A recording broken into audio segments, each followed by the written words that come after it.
What if I told you that authentic Tibetan Buddhist meditation isn't designed to make you feel peaceful, but to systematically destroy everything you think you are? While Western meditation apps promise instant calm and stress relief, traditional Tibetan masters warn that deep meditation practice can shatter your sense of self, trigger psychological crises, and plunge you into what ancient texts call the dark night of the soul. This isn't a bug in the system, it's the entire point. If you're ready to understand what authentic Tibetan meditation really demands, subscribe now and turn on notifications. This journey goes far beyond what mainstream spirituality tells you. Today, we're unveiling the psychological realities that Tibetan Buddhist teachers rarely discuss in beginner classes, the confrontation with ego dissolution, disturbing meditative experiences called Nyams, and why the path to enlightenment requires walking through your deepest fears. We live in an era where meditation has been repackaged as the ultimate wellness commodity.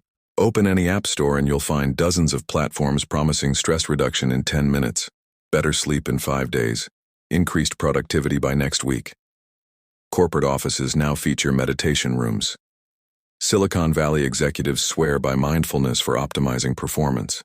Celebrities post about their morning meditation routines alongside green smoothies and yoga poses. The message is clear and consistent. Meditation equals relaxation, peace, and personal optimization. But here's what nobody tells you. This sanitized, commercialized version of meditation bears almost no resemblance to what Tibetan Buddhist masters have taught for over 1,000 years.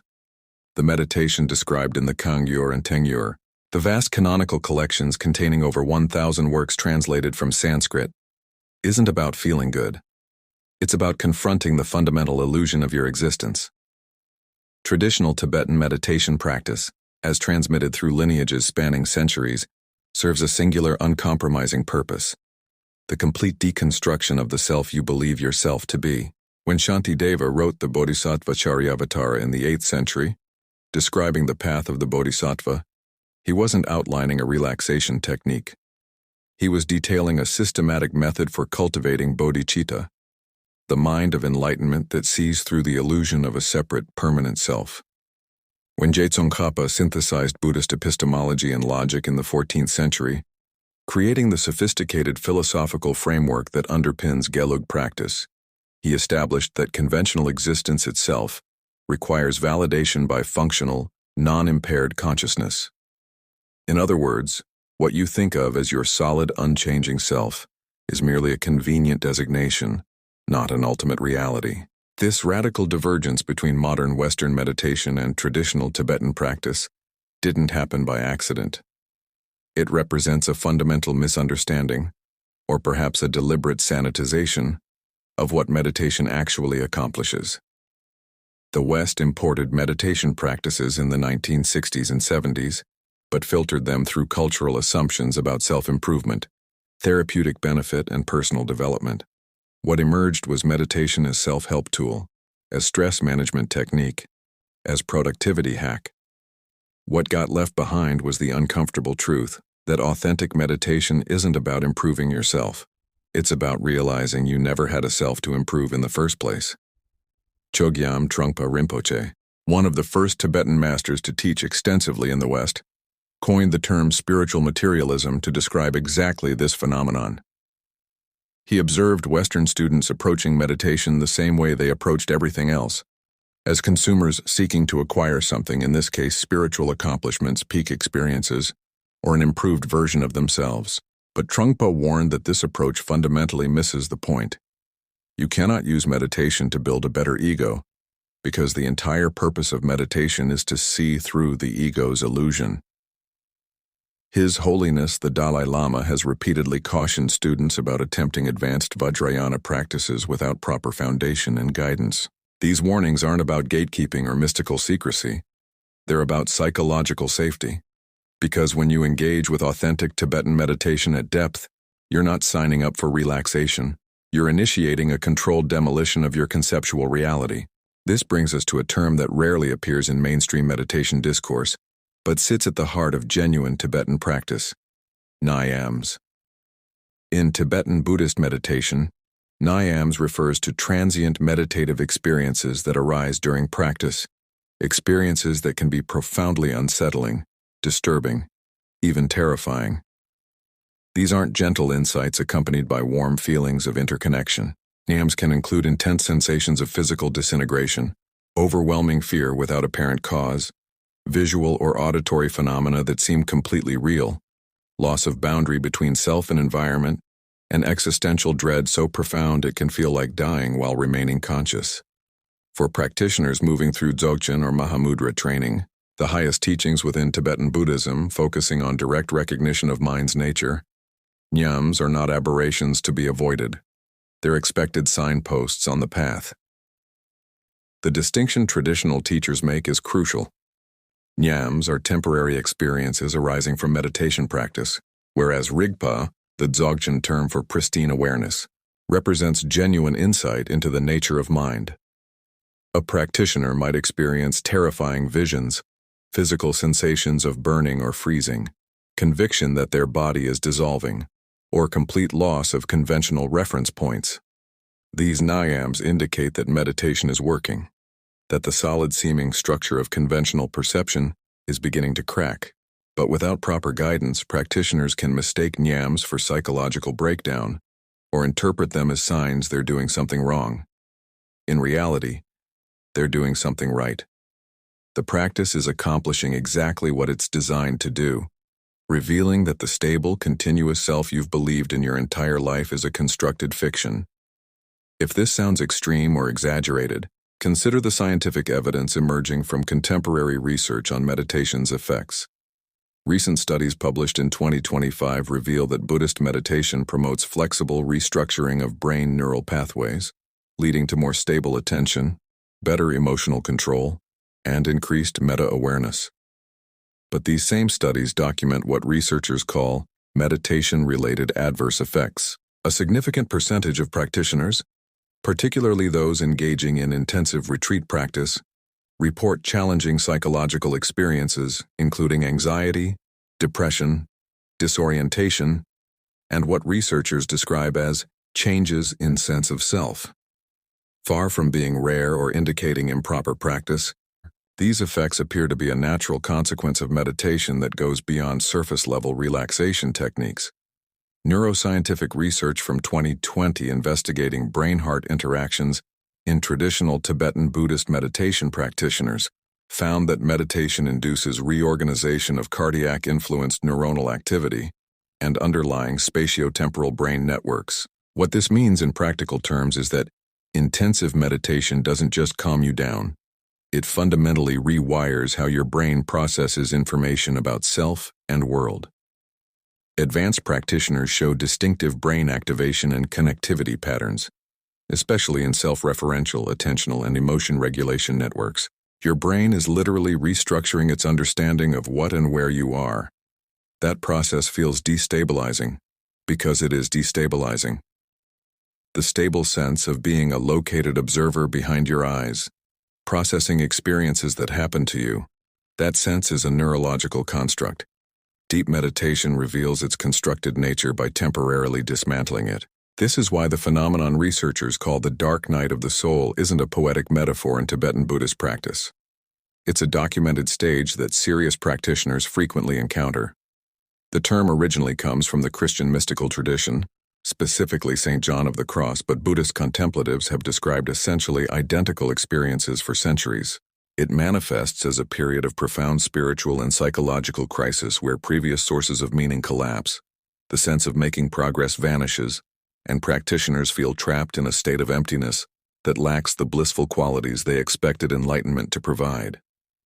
Buddhist teachers recognize this as a critical juncture where the practitioner has seen through enough illusion to lose their conventional anchors, but hasn't yet stabilized in the direct recognition of awakened awareness. Let's be absolutely clear about what's happening here psychologically and philosophically. The core insight of Buddhist philosophy, articulated most precisely by the 2nd century master Nagarjuna, is the doctrine of sunyata or emptiness. Nagarjuna demonstrated through rigorous logical analysis that all phenomena, including your sense of self, lack inherent existence, because they arise through dependent origination. Nothing exists independently. Everything that appears emerges from causes and conditions, persists through causes and conditions, and ceases when those causes and conditions change. This includes your personality, your memories, your beliefs, your sense of being a continuous person moving through time. All of it is dependently arisen, which means none of it has the solid, independent, unchanging nature it seems to possess. Understanding this intellectually is one thing. Directly experiencing it through meditation is entirely different. When you sit in meditation and genuinely observe how thoughts arise without a thinker, how sensations appear without a feeler, how consciousness operates without a central observer, the conceptual framework that structures normal waking experience begins to dissolve. This is anatta, the Buddhist principle of non-self. It's not a belief system. It's a direct perception that becomes available when meditative concentration and analytical insight mature sufficiently. And for most people encountering it for the first time, it's absolutely terrifying. The ego, which has spent your entire life constructing and defending the story of who you are, recognizes that it's being seen through. That recognition triggers every defense mechanism available, manifesting as fear, doubt, physical discomfort, or elaborate rationalizations for why you should stop practicing. This is why Tibetan Buddhism developed practices that deliberately intensify this confrontation rather than softening it. Consider Chöd, an advanced tantric practice whose name literally means cutting or severance. Chöd practitioners traditionally perform their practice in frightening locations like charnel grounds and cemeteries, often at night. The practice involves visualizing one's own body being cut apart and offered to demons, spirits, and all beings as an act of ultimate generosity and ego dissolution. The practitioner uses ritual implements, recites specific liturgies, and deliberately cultivates states of consciousness where the boundary between self and other, between living and dead, between sacred and profane, completely collapses. This isn't meditation for stress relief. This is meditation as confrontation with everything human psychology desperately wants to avoid: impermanence, death, the dissolution of identity, and the groundlessness of existence. Similarly, Maranasati, or death meditation, remains central to Tibetan Buddhist training. Practitioners regularly contemplate the certainty of death, the uncertainty of when death will come, the fact that at death nothing can help except spiritual practice and the process of physical decomposition. Some traditions use visual aids, meditating on images of corpses in various stages of decay. The point isn't morbid fascination. The point is radical acceptance of impermanence as the fundamental characteristic of conditioned existence. When you deeply internalize that this body will die, this personality will dissolve, and all accomplishments will ultimately become meaningless, two things can happen. Either you fall into nihilistic despair, or you recognize the freedom inherent in impermanence. Everything changes means nothing is fixed, including the patterns of suffering you've been trapped in. The Vajrayana, or Tantric Buddhism, takes this even further through practices involving wrathful deities and fierce visualizations. In Vajrayana iconography, you encounter beings like Mahakala, a wrathful protector deity, depicted with multiple arms holding weapons, wearing a crown of skulls, standing on corpses, surrounded by flames. To Western eyes, these images look demonic or evil. But in the Vajrayana context, wrathful deities represent the fierce compassion that cuts through ego clinging, and the transformative power of awakened energy that destroys ignorance. When practitioners visualize themselves as these deities or invite these energies into their meditative experience, they're not worshiping external gods. They're working with energetic and psychological forces within their own mind stream, deliberately invoking aspects of consciousness that conventional social conditioning has suppressed. The Guhyagarbha Tantra, one of the most important esoteric texts in the Nyingma tradition, describes these advanced practices in detail. It teaches how to work with subtle energies, how to transform ordinary perception into recognition of sacred appearance, and how to use the very forces that bind beings in samsara as the path to liberation. But these practices come with explicit warnings. Attempting Vajrayana methods without proper empowerment, instruction, and guidance can lead to psychological destabilization, spiritual materialism, or reinforcement of exactly the ego patterns the practices are designed to dissolve. This is why traditional Tibetan Buddhism maintains the Lama-student relationship as essential, not optional. The role of the Lama or Guru in Tibetan Buddhism isn't about blind obedience to authority, despite how it sometimes gets portrayed. A qualified teacher serves several critical functions that become especially important when meditation practice triggers challenging experiences. First, the teacher has already navigated this territory. They've encountered Nyams, moved through periods of doubt and crisis, and developed the capacity to distinguish between genuine insight and meditative side effects. Second, the teacher can assess a student's readiness for more advanced practices. The Lamrim, or graduated path to enlightenment systematized by Atisha and Tsongkhapa, emphasizes that attempting higher-level practices before establishing proper foundation creates more problems than it solves. You don't jump to visualization of wrathful deities if you haven't cultivated basic ethical conduct and stable concentration. Third, and perhaps most importantly, the teacher provides external reference and reassurance during periods when the practitioner's internal reference points have dissolved. When you're in the midst of ego death, when conventional reality feels like it's unraveling, when you're not sure what's insight and what's delusion, having someone who can say, yes, this is part of the process, keep going, or no, this is a deviation, adjust your practice this way, that guidance becomes invaluable. Without it, practitioners either quit when the practice starts working because it's too intense, or they push forward recklessly and potentially harm themselves psychologically. Venerable Thubten Chodron, ordained in 1977 and recognized for explaining complex Buddhist concepts in relatable ways, consistently emphasizes that authentic practice requires balancing individual effort with reliance on qualified guidance. Robert Thurman, the first American Buddhist monk ordained by His Holiness the Dalai Lama, and considered by the New York Times as the leading American expert on Tibetan Buddhism, has spent decades translating and teaching these concepts to Western audiences. His translation of the Tibetan Book of the Dead, the Bardo Thodol, made accessible to English readers one of Tibetan Buddhism's most essential texts about navigating the dissolution of consciousness.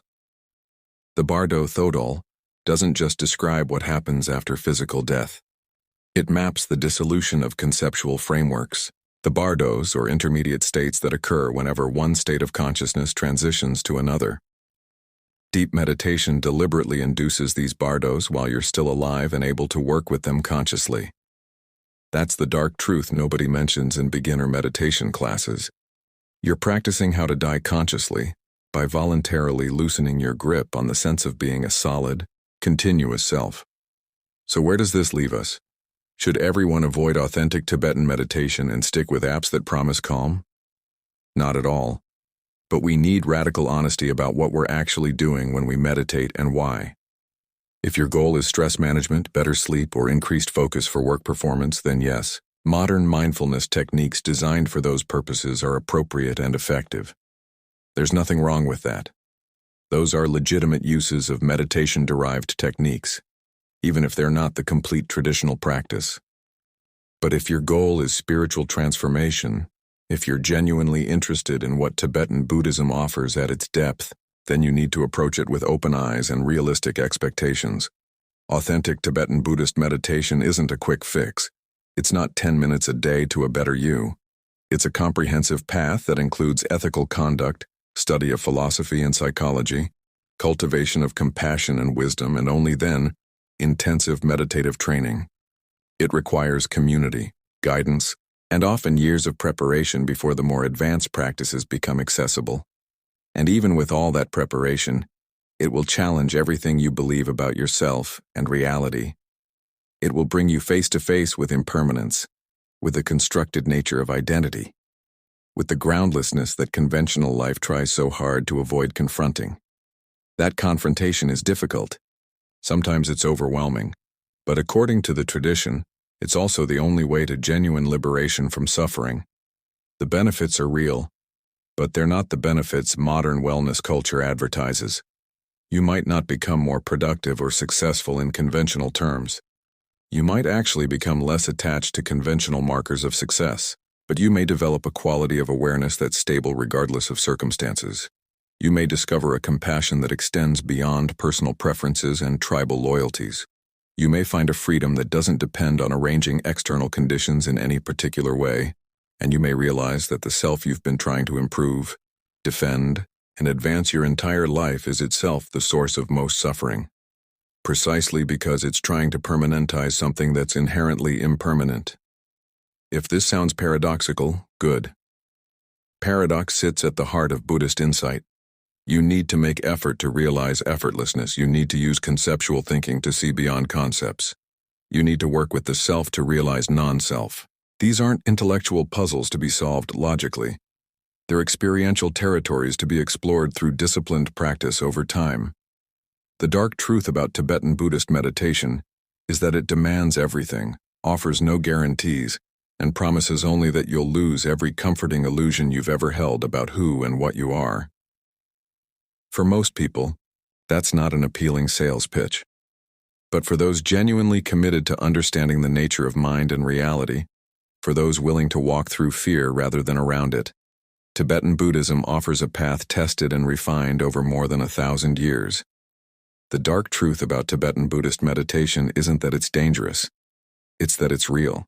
While modern wellness culture sells meditation as a quick fix for stress, authentic Tibetan practice offers something far more profound and far more demanding: the complete transformation of how you perceive reality and yourself.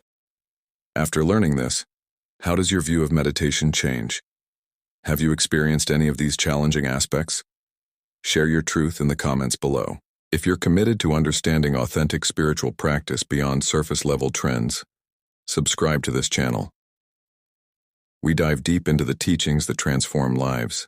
Share this video with anyone who's romanticizing meditation without understanding what they're really getting into. Let's spread authentic wisdom together.